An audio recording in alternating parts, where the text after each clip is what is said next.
My best friend and former girlfriend ghosted me after I helped her through trauma. She moved on to a new guy, leaving me heartbroken and confused.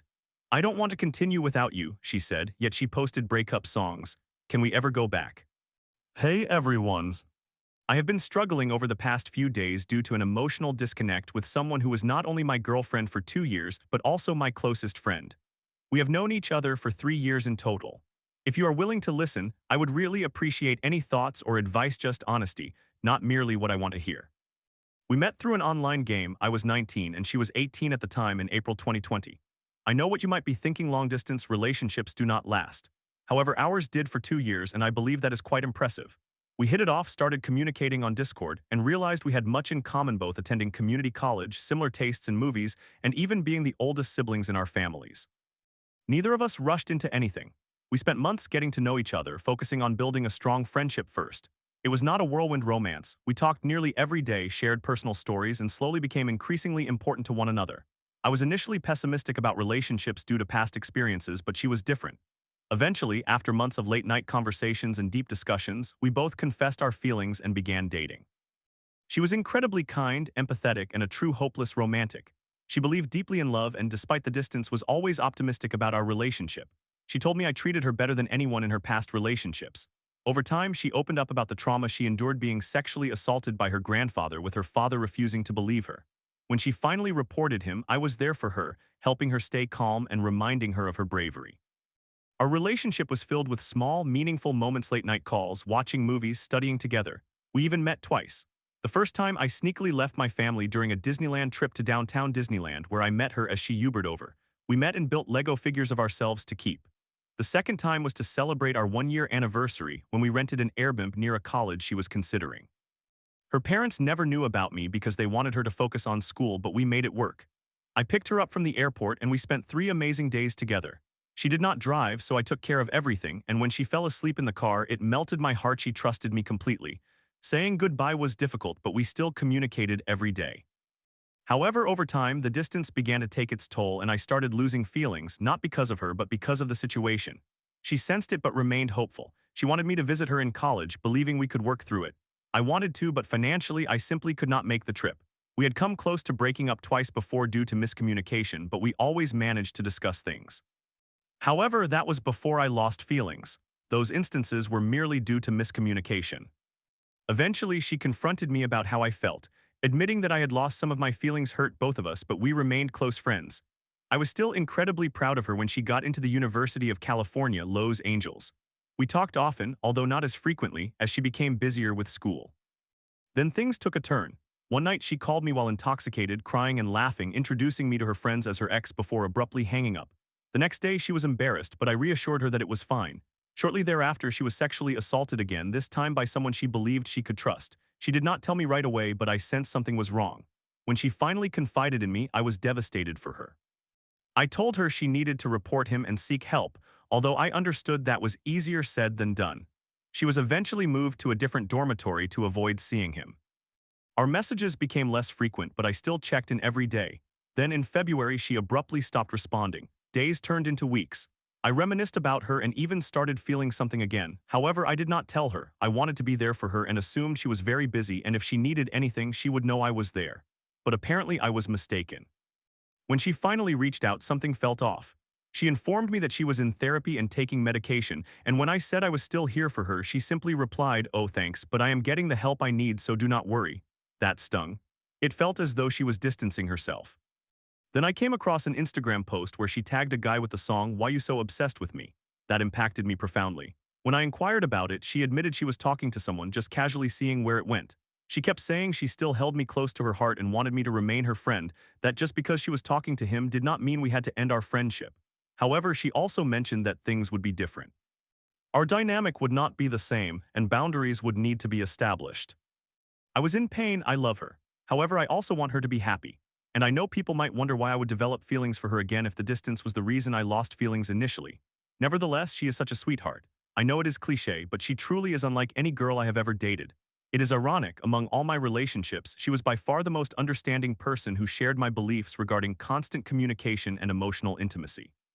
And she always told me how I was the first guy in her life who ever respected her and actually listened. I informed her that I wanted to agree to being friends, but I was conflicted and needed time to sort through my feelings. She kept assuring me that she was there for me and that when I was ready, she would be available. I told her I would be around and that I would never forget her. I thanked her for listening and for being honest. That day, we simply exchanged heart emojis in our messages. That night, I went to bed, but sleep did not come easily. My heart was racing, and my mind was spinning, replaying everything over and over again. Then at 3 a.m., I woke up to long messages from her. She expressed that our earlier conversation had made her stomach feel terrible and she could not shake the weight of it. She mentioned that I was her closest friend and that no person or situation could ever change that. She apologized for messaging me even though I had asked for space, but she felt compelled to share her thoughts. Then she mentioned April 5th, the day we met, was approaching. This was hard to read because she was right. I responded by telling her she was the sweetest and smartest person I knew, along with many other compliments. I explained how she entered my life and positively impacted it. I conveyed that no matter what happened, I carried the certainty that she would always hold a special place in my heart. I admitted that missing the emotional intimacy would be something I remembered and missed, and that it had not been easy for me to even pick up my phone and text her. However, I told her that if I knew she was happy and loved, then I could accept that even if it hurt. She replied that she did not want to continue on without me being her friend. I reassured her that she would never lose me and that my support for her was still present in my heart. I just had so many conflicting thoughts. However, I would never easily cast her aside. I hoped that when I attended the college I wanted to, which is near hers, we could spend time together and strengthen our friendship. She expressed her desire to show me around her home city of Lowe's, Angels, something we had discussed prior to all of this. She told me she understood I was going through a lot and that I was not alone. She assured me that she was always there for me. I told her I was also there for her. I reminded her that I was not a licensed therapist, but I believed I understood her as well as she understood me. She then reiterated that I was her closest friend and that not being able to text me about everything hurt her. She admitted that she had left me on read but that I was never far from her thoughts. She simply got busy and forgot. That felt odd, considering our closeness, but I did not want to believe she was lying. She never lied to me. She then asked why things could not return to how they were. That confused me since she had told me things would be different. She inquired why she could not help me through this. The problem was that if I confessed that I had feelings for her again, it would complicate things. I could not burden her with that. The reality was, if I had told her again that I had feelings for her, it would have complicated everything. I could not do that to her, so I simply stated that as she knew I was an overthinker by nature. She acknowledged that, stating that was why she could not pretend nothing had changed. She understood me too well for that. Still, I asked about her boundaries. She reiterated that things would be different because of her new responsibilities. That still hurt to read. However, I appreciated that she had taken the time to talk to me because she cared. I told her I understood and that she should do what she needed to do. I respect her choices. I cannot force anything. She then asked if there was anything she should or should not do regarding me. I told her that she should follow what she felt was right. After that, she said, "I have missed you a lot, dummy." She enjoyed calling me that and giving me various nicknames. It touched me, but at the same time, I recognized that as happy as I was to hear from her, my feelings would only bring me pain, knowing she was involved with someone else. She apologized again for not reaching out and for leaving me on scene. I told her not to apologize, but she insisted. At this point, I was doing my best to restrain my emotions and treat her kindly. However, inside, I was in agony. She expressed her desire for me to be happy. I replied that I was working on that. Then she suggested we watch something together later. We introduced each other to many movies and television shows. My greatest introduction to her was Star Wars. She used to think Star Wars was too complex and lengthy, showing no interest in it. However, she loved it after I presented it to her chronologically. I made sure she received the full experience. But the thing is, she kept claiming that things would be different, yet she suggested watching something together again. After that, we both went to bed, promising to talk the next day. I had hiked that day to clear my head because I felt the worst pain was approaching. The next day, our texting continued as it had the previous night. I was happy to hear from her, but my feelings still plagued me. She told me of her plans for later that day. I encouraged her to enjoy her day and to stay safe. She left me on read. Hours later, I saw a note from her on Instagram. It was a song titled "We Can't Be Friends" by Ariana Grande. That hit me hard. It was clearly intended for me. I was mentally and emotionally distressed. My chest ached. I felt choked up. I did not know what to do. I was left on read. I left it that way the entire day, struggling mentally and emotionally. My chest hurt and my throat was tight. I could not figure out what to do. I talked to someone close to me about everything, and they suggested she might be going through a rebound following her last relationship, unsure of how to approach things with me. They also remarked that her leaving that note was not the kindest action as she could have been upfront with me. However, maybe she did not want to hurt me. Even though I would inevitably be hurt. I then shifted my mindset in desperation and texted her, expressing my desire to be her friend and tour Los Angeles with her, stating that I did not want to lose her. I was left undelivered. I believe she also disabled her read receipts. She continued to follow me on Instagram and all other social media platforms where we connected. She even had her location enabled. She made that note post but kept me around. I was overthinking about her eventually unfollowing me. I constantly checked her Instagram page. She left that note visible all day. The day after, it featured a different song. It was another love song, and I knew for certain it was directed toward him. My pain was intensifying. As the days passed, she never responded to me. She would view my Instagram stories, though. I had not eaten for 2 days and was becoming sleep-deprived but could not manage to sleep. I would wake up every morning at 3 a.m. and fail to go back to sleep. I checked my phone compulsively, hoping to see that I remained in her good graces. Then I contemplated sending another message. I considered texting her to say that it was okay to let me go and move on and that I would miss her. Eventually, I sent that, no response. I informed her in the message that she did not owe me one. The next day, once again, she posted another song on her notes. It was titled Someone New. Now I felt somewhat angered. I believed I had not been treated fairly in all of this. I eventually unfollowed her on everything because seeing her hurt me too much. I began to wonder if she had not unfollowed me because she did not care enough to do so or if she had some unresolved connection with me. This hurt immensely. I loved her deeply. I was there for her throughout everything. Now this guy had the potential to take the place I once held with her. I was uncertain whether it was healthy for her to be with this individual. Right? I mean, this was all so new. I believe she met this guy on a dating app since she left me on read when I reached out. He attended a college near hers, and I noticed that she actually liked an ad for a dating app shortly afterward. Anyway, I have been feeling quite terrible. I continue to harbor hope that we will find each other again and fall in love anew. But that is just hope. I cannot predict the future. I recognize that unfollowing her places us in a position where we may not speak again. However, I still have her number. I also wanted to ask all of you, if I give it a considerable amount of time and transition to college, would it be acceptable to reach out to her? Not with the immediate intention of reuniting romantically, but simply to reconnect and spend time together. I will also need to determine if she is still involved with this guy or seeing anyone else. I do not think she hates me. I do not believe I did much wrong in all this. I just love her. I still have our keepsakes. Story 2. After pushing away the perfect guy because of my insecurities, I found myself drowning in regret. I can't believe I let fear ruin this, I thought. He was my safe place and now I'm left wondering if I'll ever regain his trust.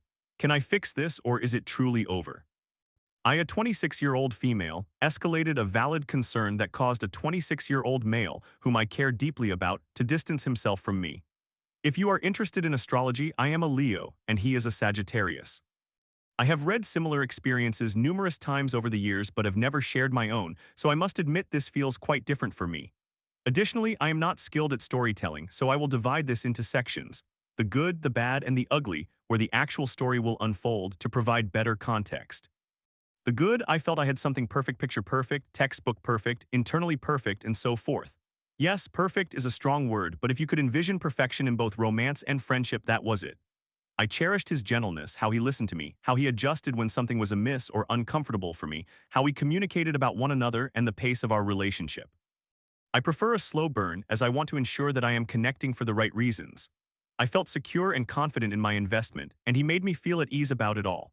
Most importantly, it was enjoyable. I never questioned his intentions, and even now, I do not worry that he is seeing someone else because I do not concern myself with such matters. I do not check his social media or pry into his daily life. While I engage when it arises, I was just invested in him as a person and in the experiences he wanted to share with me. I allowed myself to be an observer and appreciated what was presented as it unfolded. It was reciprocated as well. I realize I have kept many things close to my heart regarding what I chose to reveal openly, but he has remained very engaged and supportive, curious without being intrusive and welcoming. I felt comfortable around him. In general, the atmosphere was not high stakes or pressurized. That made me feel safe. That said, we still had an entire lifetime of discoveries to make about one another, but I believed we were building such a strong relationship, or so I thought, that I felt confident we could navigate any challenges together, learn from them, and prevent similar issues in the future. The bad, we are both rather stubborn. As he is an only child and not particularly social, I believe he is accustomed to thinking primarily of himself. At times, I do not think he considers how a change or lifestyle shift could affect those around him. He has friends, but the depth of their closeness is rather loosely defined, and he is not particularly close to them, though it is not unhealthy. As a middle child among 8 kids, I have developed my own stubbornness, having had to carve my path for as long as I can remember in a tumultuous household. Although I am quite reserved, I firmly believe that not every moment requires something to be said. For context, I am a confident woman, unaffected by circumstances that might otherwise challenge me. I feel unwavering even if something unpleasant occurs. Life and emotions are important to me, yet I rarely think about others' perceptions or what to anticipate. I learned to be a social butterfly during my college years as I took control of my own life and played my role in society, but beyond that I prefer to stay home and focus on my work and studies. Additionally, I can be overconfident to my detriment, causing me to become entrenched in my views. It serves as armor. I feel that yielding to someone else chips away at my defenses. While we both listen to one another, for certain matters that require compromise, we can both approach them with the mindset that we need not comply, standing firm in our beliefs. We are also both artists and take our commitment seriously when we need to focus. I am not currently in a period of intense concentration. I have been prioritizing experiences, while he is immersed in his creative process and tends to isolate himself during this time, which I understand, as I can be the same way when the moment arises. The ugly, it deteriorated so quickly that looking back I realize I should have just remained silent because much of this is truly my fault. We were physically distant, and voicing this makes me feel foolish, as if I am overreacting, and since this was the first time I took a distant man seriously, I genuinely believed we would be okay. I had no reason to think otherwise. Everything was going smoothly. I had just returned home after spending Valentine's Day weekend with him until that Tuesday. Upon returning home, chaos ensued. I was also preparing for my law school admission test. A snowstorm hit, I slipped and injured myself, and my apartment turned out to be unsafe, forcing me to move again at the last minute. It was overwhelming and stressful, and I struggled to communicate effectively, though I tried.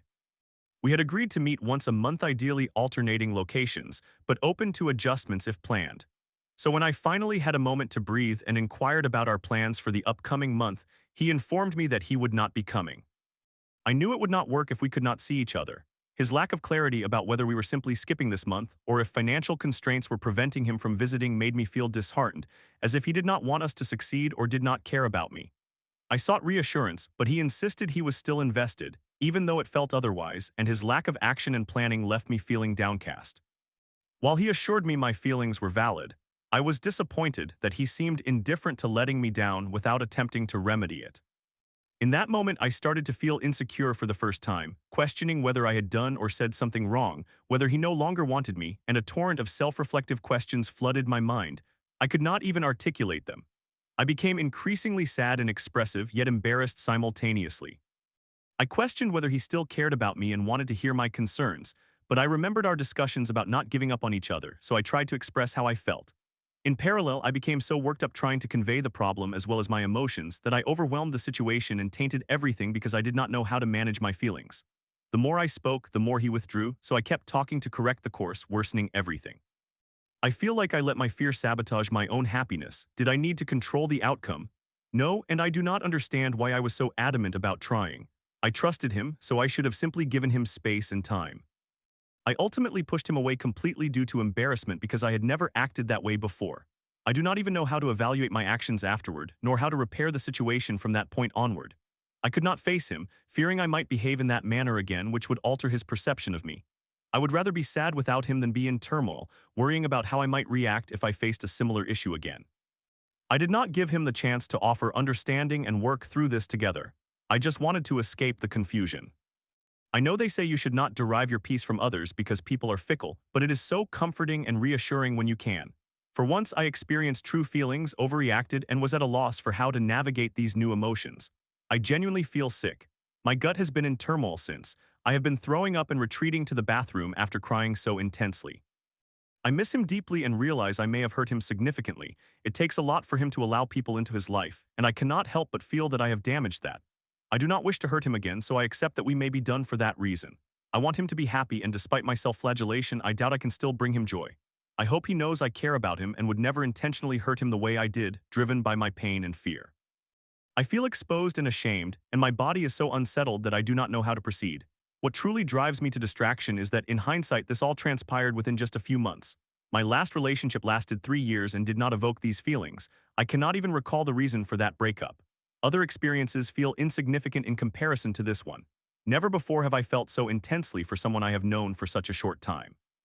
For the past month, I have been torn between thoughts of why do you care so much? It didn't last long, and it's okay to care. Feelings are determined by the strength of the connection, not its duration.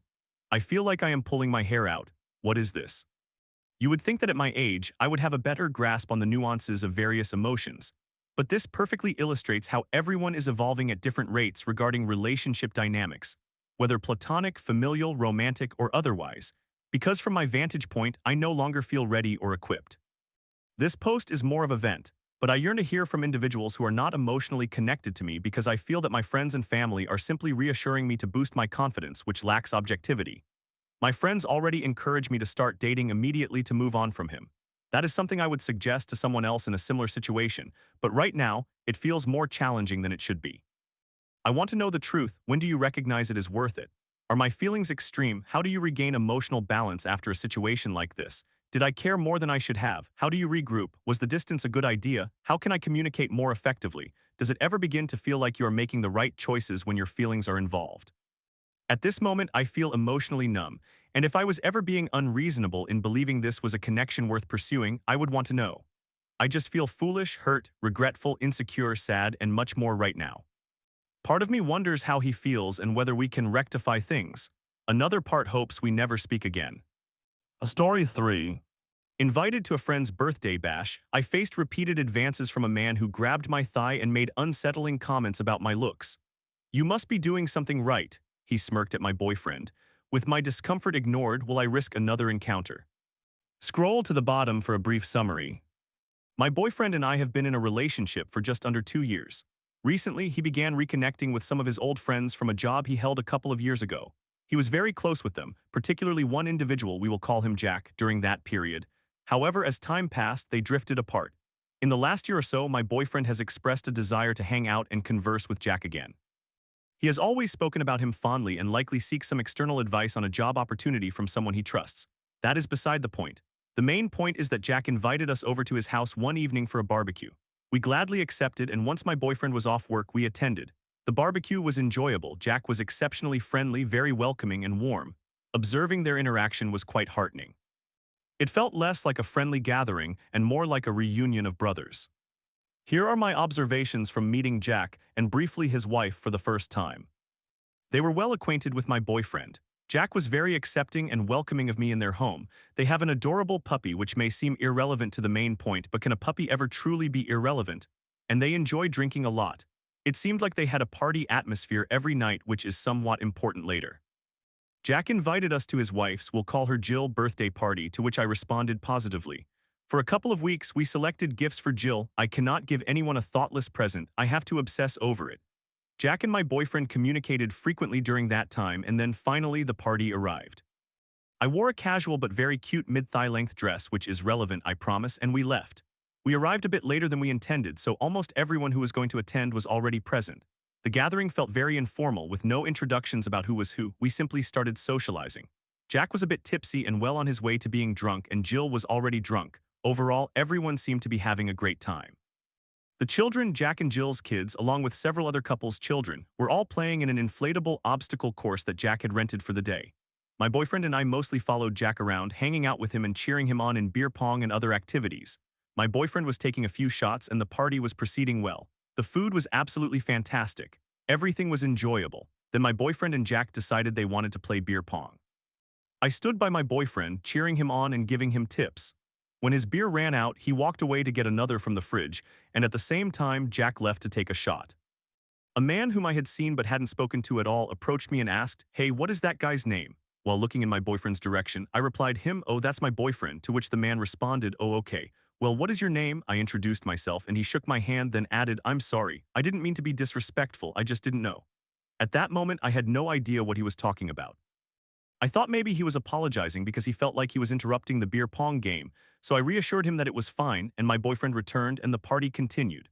At some point, I mentioned to my boyfriend that I wanted to go to the car to grab his swim trunks to wear under my dress so we could run through the obstacle course. We stepped outside to do that, returned, went through the course a couple of times, played with some of the kids, and then went back to hanging out with Jack. The same man from earlier, let's call him the inappropriate guy, was surrounded by his children who were trying to persuade him to play with them in the inflatable obstacle course. He said, "Hey, let's all go into the course, just the adults." At this point, I was mostly agreeing to whatever my boyfriend wanted to do. My boyfriend agreed, and it took a moment, but we gathered as many adults as were willing to participate. We tried to convince the children to let us have a round, but I'm sure you can guess how that went. We all got in. Jack and my boyfriend went first. There's only enough room for 2 people to enter at a time, but it gets more spacious once you're inside. Then I followed, and I didn't pay attention to who entered next to me.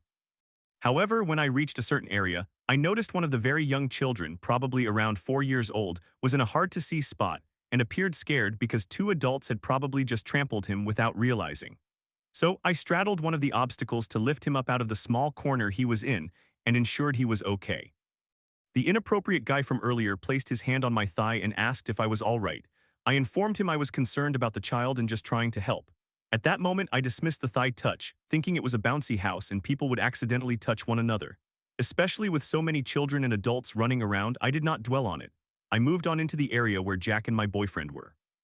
Eventually, the inappropriate guy entered that area as well and decided to start recording, going to each person to get them to smile and wave before turning the camera back to himself.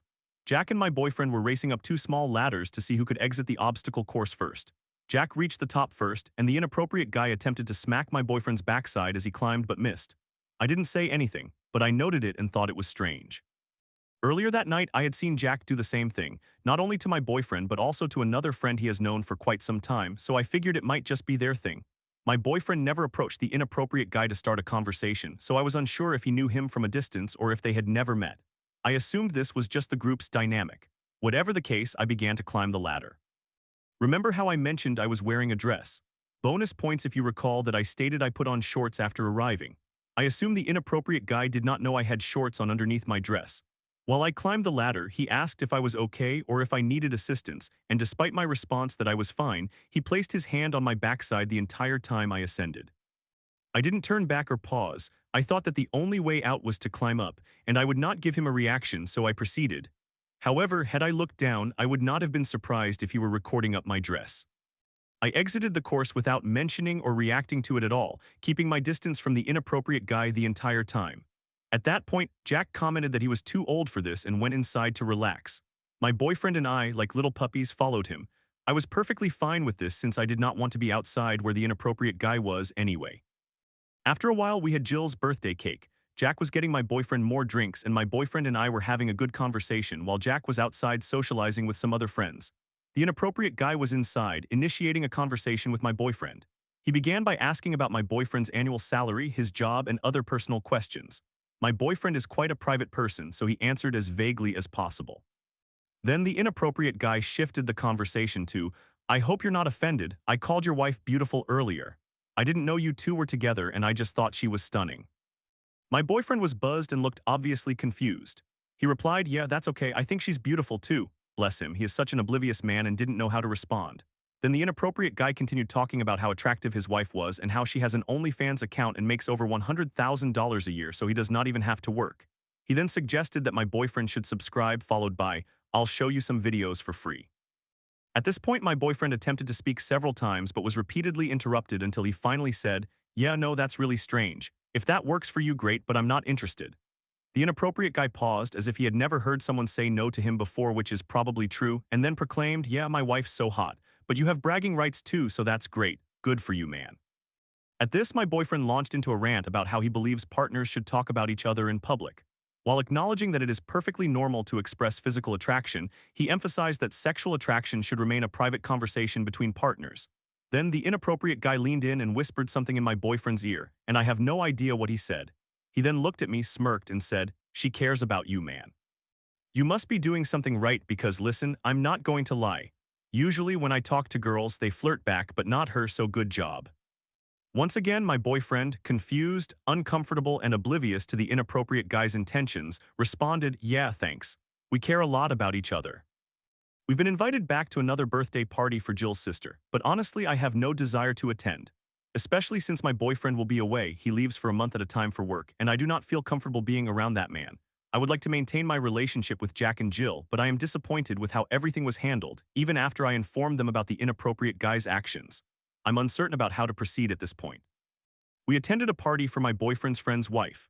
A man there made what I can now recognize as several advances toward me, which might be better classified as assault, And despite knowing this and feeling uncomfortable, Jack and Jill, the friends, have invited us back, although I have heard discussions of the same man attending.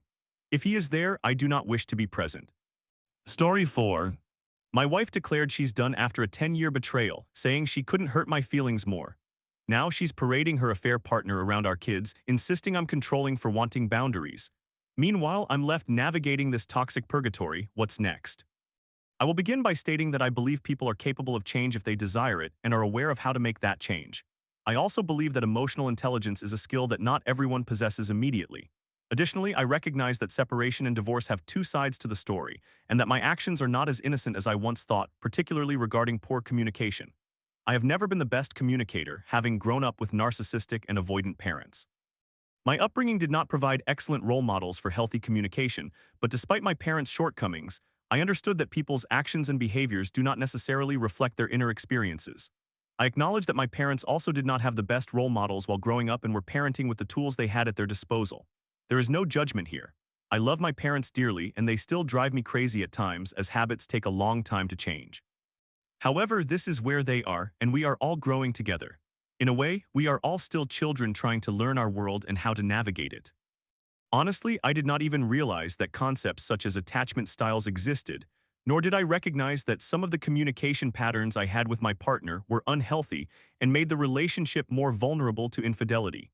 But this is where I find myself now, and I am trying to learn from the experience and correct my poor habits. Most importantly, I do not want to exist in a self-help podcast echo chamber. I would appreciate perspectives from the community on how to process this situation, as I continue to experience strong feelings of shame and guilt. Any suggestions or recommendations would be greatly appreciated. My partner of 10 years, married for 2.5 years, and the mother of my children, ages 3.5 years and 1.5 years, disclosed in January that she had an affair and was done with our relationship. I was taken aback and devastated by this news. This occurred shortly after what I believed was a productive Christmas break spent with family and friends, sharing meals, laughter, traditions, and planning our future. There were no signs of distress. I mean, she was taking on extra work projects throughout the holiday season and afterward, which I was encouraging at the time, attributing it to seasonal pressures. She works in banking. Since then, I have learned that she had been living an entirely separate life. Her affair had been ongoing since at least last summer during her maternity leave, but I suspect it started even earlier. For the first several weeks, she deceived me into believing that reconciliation, which I prompted several times, was a possibility as she took time to reflect on whether she wanted to explore counseling. Later, she expressed that reconciliation was never an outcome she seriously considered, and that she did not speak candidly because she did not want to hurt my feelings more than she already had. For weeks, I felt I was in limbo, searching for ways to salvage the world that crumbled around me and wanting to work through her feelings with her, but she continued to deny seeking professional help. I did not realize that my energy, time, and hope would ultimately be in vain. She continued her affair secretly while I awaited her response, and when she made her decision, she accelerated her time with him, now that the truth was out. Her affair partner was a coworker, a senior employee at her firm, and potentially one of her subordinates. Since last summer, she has been romantically involved with him, and worse, she has been introducing the children to him while they have been at his house, arranging play dates with his son, and has received gifts from him, including some new toys I have found around the house that the children have been playing with. I have also learned that prior to announcing the affair, she attempted to introduce her affair partner to her family in preparation for solidifying her new life with him. Additionally, she has secretly arranged meetups with him while the children were still around, during regular outings such as grocery shopping. She and her affair partner have been plotting to end their respective marriages since September, as she has told me. His wife tried to connect with me when she discovered the truth in November, but her efforts were thwarted by my wife. She blocked social media accounts and deleted messages. He has a child, and he separated from his wife shortly after Christmas. He now lives in a small 1.5-bedroom apartment and shares custody of his son 50% of the time. As a side note, 2 days after her disclosure, she totaled my car in an accident not intentionally, but because she wanted to distance herself from me and was undoubtedly distracted by the disclosure of the affair. I found out about the collision after her parents and affair partner visited her in the hospital. 1 week later, she lost her job, likely related to her relationship with the affair partner. Our savings have since diminished, and any significant funds are tied up in the house, which we need to sell. She refuses to leave the home, claiming she does not want to abandon it. On Valentine's Day this year, just days after her disclosure and leaving me hopeful of repairing our relationship, I listened to her get ready for a date night with her affair partner while I was left with the children. The lingering scent of her perfume served as an unforgettable reminder of who I lost and who was going to be intimate with her that night. I do not recall her ever spending that much time on herself when we were together. Here are some areas where I could use advice. 1. She is making me feel guilty for holding firm to the boundary of not wanting our children to be exposed to her affair partner while we are forced to live together. She has accused me of being too controlling and claims that she feels like she is under house arrest. She believes it will be my fault if the children do not transition gently to the affair partner. She plans to move in with him and his son after our house sells, sleeping on a couch in the living room, and does not want to shock the children with a sudden change in their environment. This all seems terribly unhealthy to me. 2. The second boundary she is pushing back against is my desire to have the children around the house during this phase of cohabitation, especially since I expect to be doing renovations on top of my full-time job, which covers the household bills. I feel that I already do not get to see the children much due to work and dealing with the aftermath of the affair. I am concerned that I will lose more time with them as she is looking to take 50% custody. I feel as though the children are constantly being taken from me, and if I do not invest my time and effort into renovations, we risk attracting fewer buyers and receiving a lower sale price. I want to continue having dinner times, bath times, and putting them to bed, but she wants grandparents, friends, and others to have the same amount of time with the children as they did before she disclosed the affair. I feel that she is attempting to villainize me by exaggerating my past comments or actions to friends and family, suggesting that they somehow warranted her levels of deception and betrayal, which I find cruel to both me and the children. When she speaks of our relationship, she mentions never being happy throughout the 10 years of our marriage, yet she kept this insight hidden until making significant life decisions like marriage and children, including pushing me to have a vasectomy last summer, which I reluctantly agreed to for the sake of our marriage, not anticipating that I would be single months later. 3. As time has progressed, the awkwardness of living together has caused me to adopt a gray rock approach. We silently pass through the house, mainly discussing matters related to finances or the children. This situation feels toxic, and I feel as though I am in purgatory. Any attempts to communicate often escalate into heated arguments, something that never occurred in our relationship before. I dislike engaging with her in this manner, and wish to preserve some fond memories of our time together without them being clouded by resentment.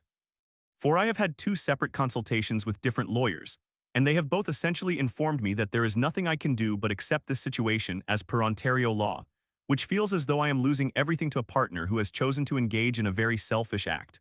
I am facing the loss of my house, my car, my children, and watching everything we built together go to support her affair partner.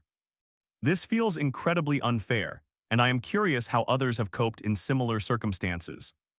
5. Many people have advised me to focus on self-improvement through fitness, hobbies, and therapy. I have struggled to pursue this, as I want to be as present as possible with the children during what remains of our family life, especially since my wife leaves regularly for her affair partner and whatever else she does. For instance, I cannot undertake renovations if she is not home to care for the children. The ongoing stress and unpredictability of my life often leave me feeling burnt out and unable to allocate time for myself. In summary, my wife engaged in an affair for months, involved my children, turned family against me, and is now making me feel guilty. I would appreciate any advice. Story 5.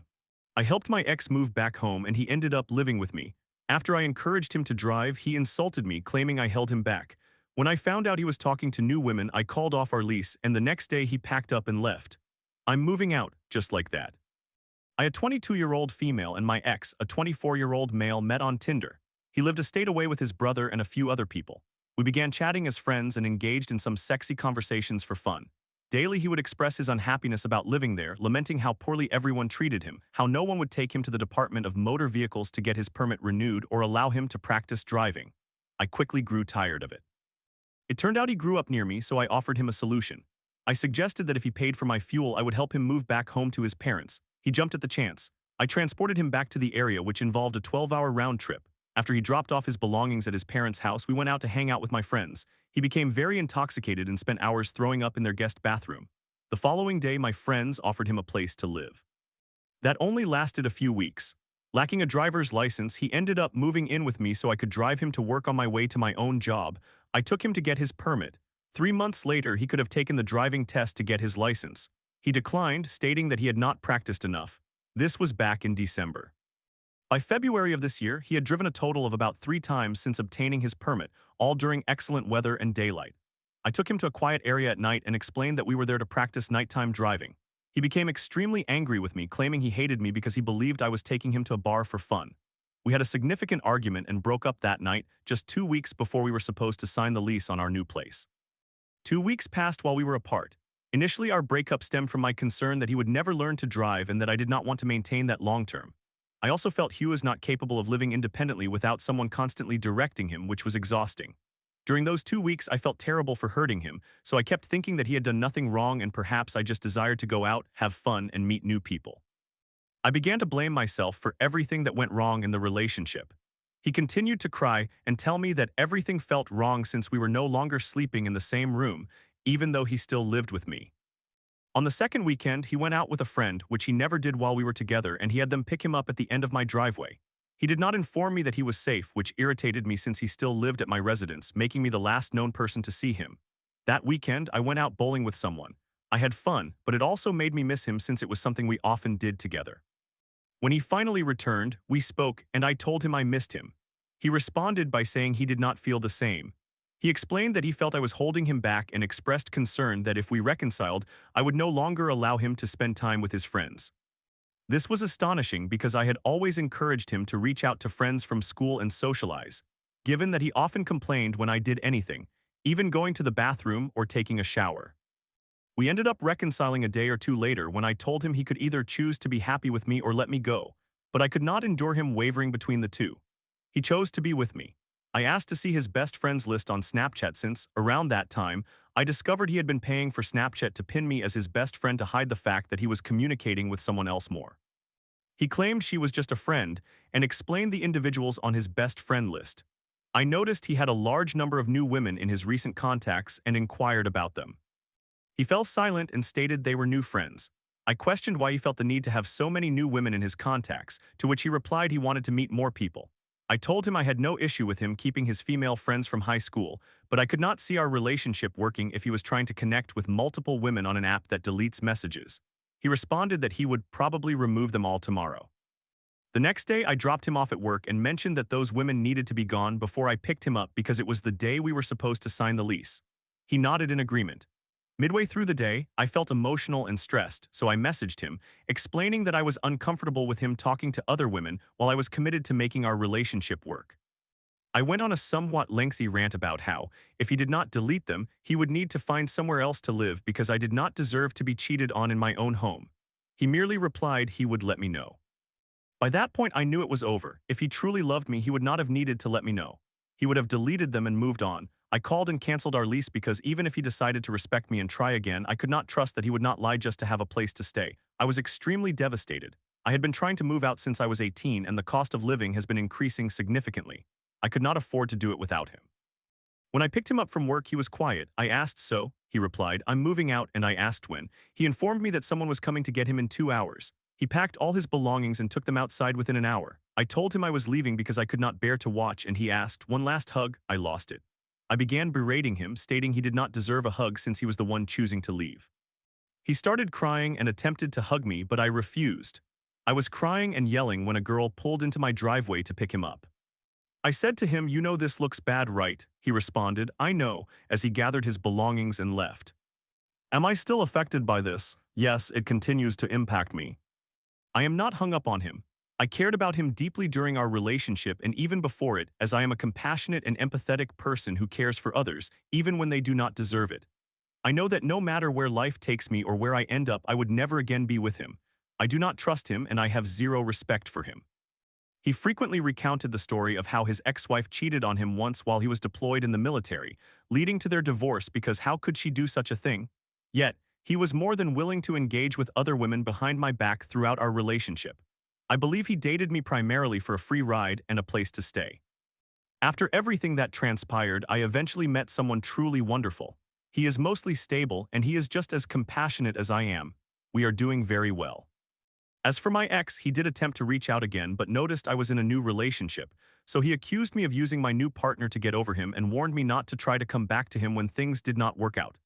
He claimed I was controlling, stating that if it were not my way, it was the highway, as if my only demand was that he not cheat on me.